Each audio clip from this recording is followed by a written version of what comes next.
He's Ian Rapoport. He's got a busy morning, NFL Network reporter, and kind enough to join us. All right, let's recap the Garoppolo trade. When was this started? When did they light the fuse on this, and how did it get done?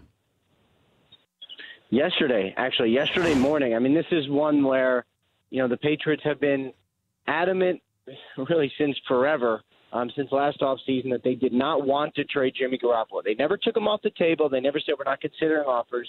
They just never did come anywhere close to him. I know the Browns made an offer for a 2 and change during the draft that they just didn't even really think about.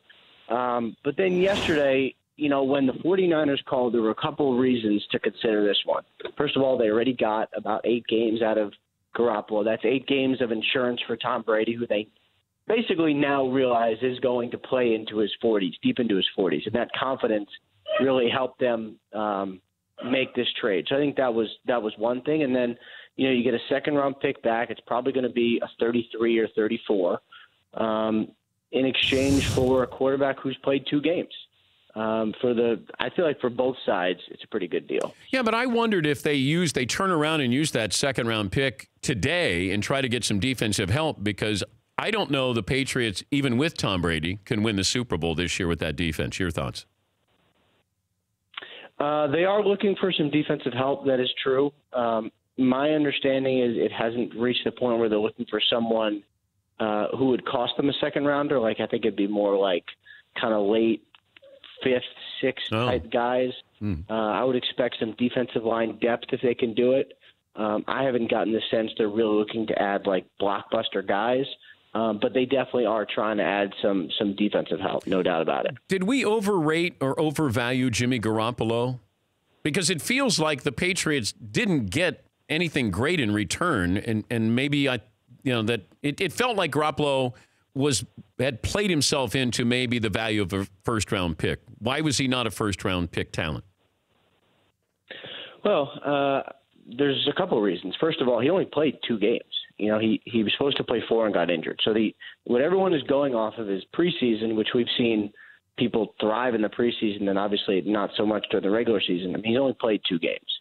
So I think that is one thing. Like, what are you actually getting? You can like the player, you can like the scouting that you did on him when he was coming out, but everyone likes the players they scout, especially their own picks.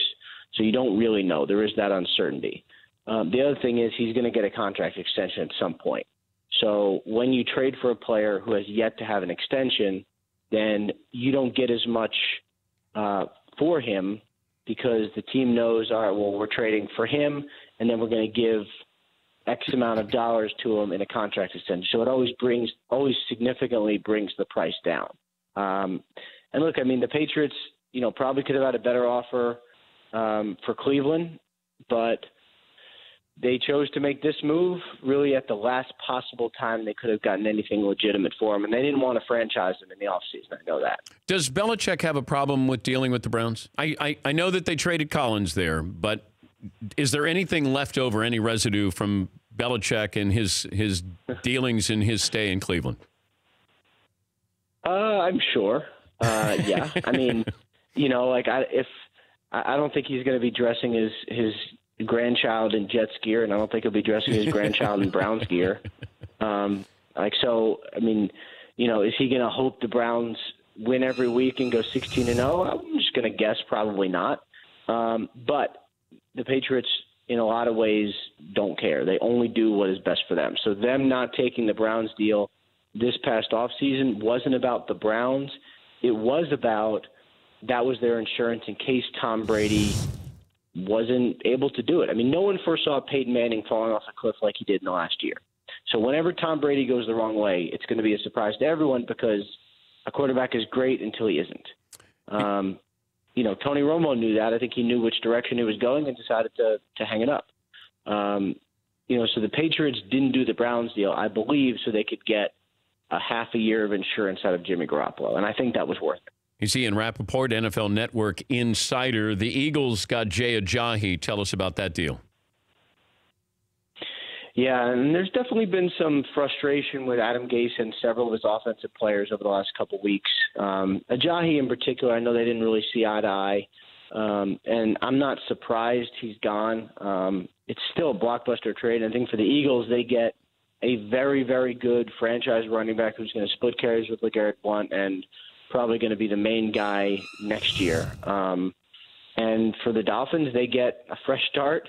They get him to another team, and they get to make do with what they have. Damian Williams, Kenyon Drake, some of those guys. Any deal that you see possibly happening by the 4 p.m. Eastern trade deadline? Yeah, I think there's a couple of big names to keep an eye on. Eric Ebron with the Lions is certainly one. I know he was drawing some interest last week and will continue to draw some interest. T.Y. Hilton is a name that has been discussed a lot. I know the Colts have made it known that a lot of their guys are available for the right price, as you would with any team that's that's in the place where they are based on wins and losses. Vontae Davis, I know, is one that they've discussed with several other teams. So I'm not sure how much of a market that really is. Those are sort of we've already gotten a couple of the big ones off the table. Dwayne Brown goes. I don't see Cordy Glenn going anywhere. I think we've gotten some big ones off the table already. I know you're busy. I appreciate you joining us, Ian. Thank you. All right, man. Take care. That's Ian Rapoport, NFL Network insider. For more Dan Patrick Show, tune to Audience Channel 239 on DirecTV or download the Dan Patrick Show app.